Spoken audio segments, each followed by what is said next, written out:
Minders, finders, keepers. Oh hi, I'm a creeper. So nice, nice to meet you. But time is time to leave and tick tock, tick tock. Boom, boom, boom.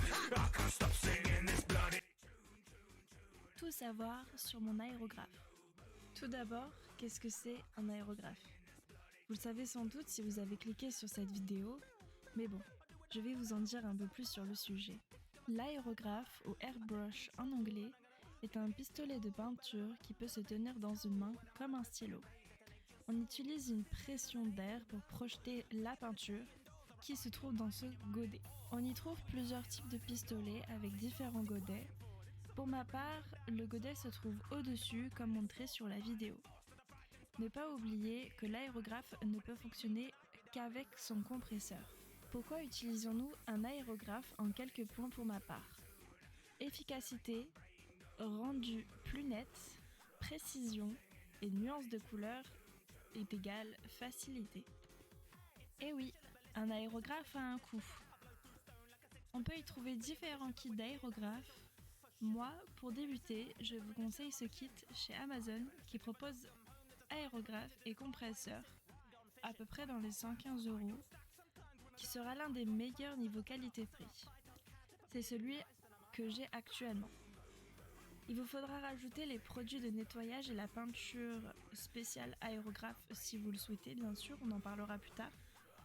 Ce qui vous ferait un total approximatif de 150 € sans les frais de bord.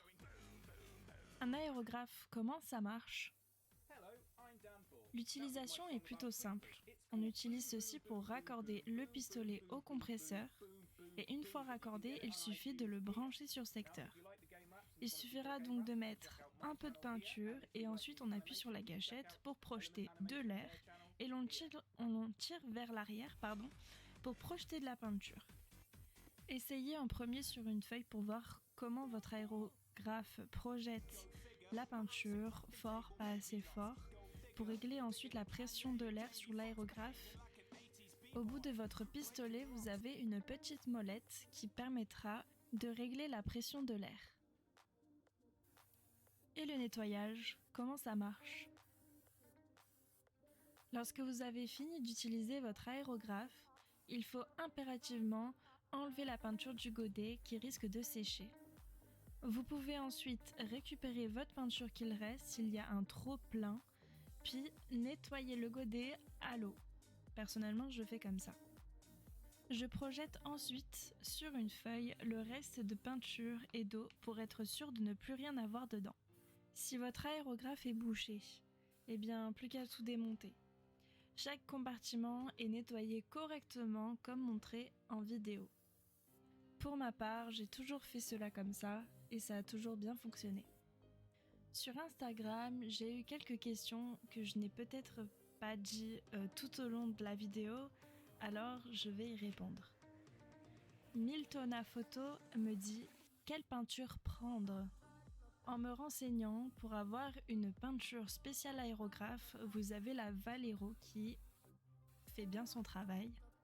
Mais je vous assure que vous n'êtes pas obligé de payer de la peinture spéciale aérographe alors que vous avez votre propre peinture qui peut très bien faire l'affaire. Je vous explique.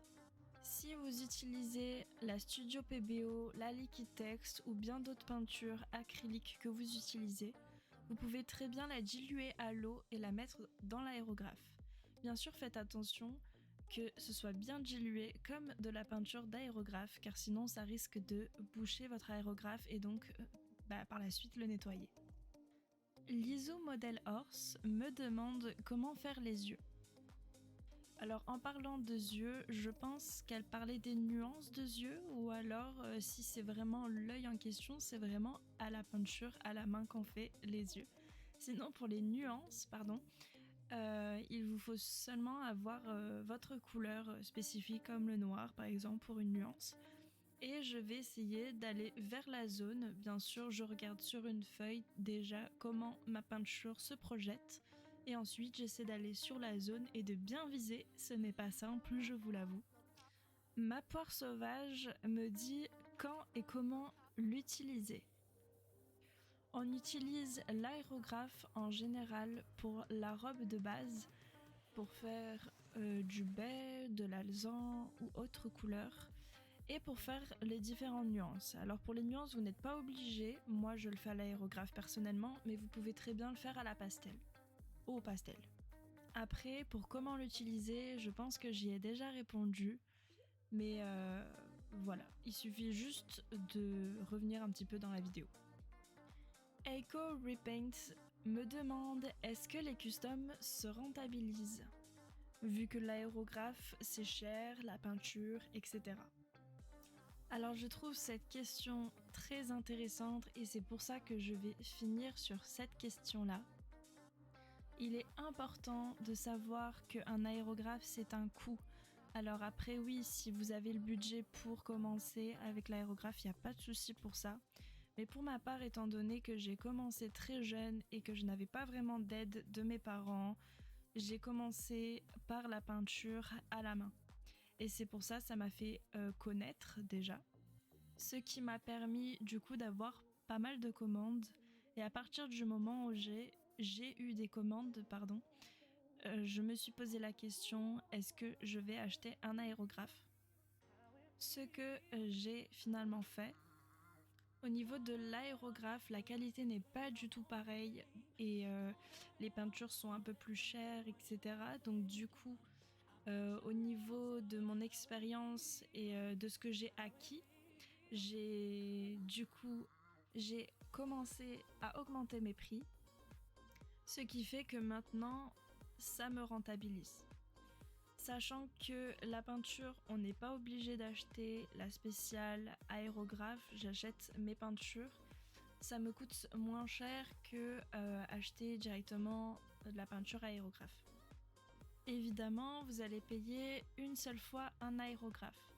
Donc pour ce mois-là d'aérographe, il vous faudrait faire 5 commandes à 30 € le custom à peu près. Et ensuite, par mois, c'est peu importe. En vérité, c'est peu importe. C'est comme si vous achetez vos peintures par mois. Si vous avez un budget de 20 €, bah, il vous faut au moins vendre un custom.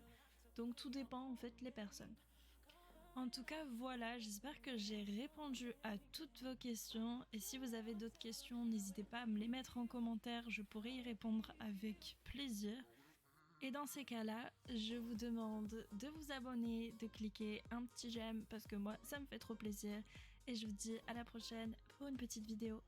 Bye!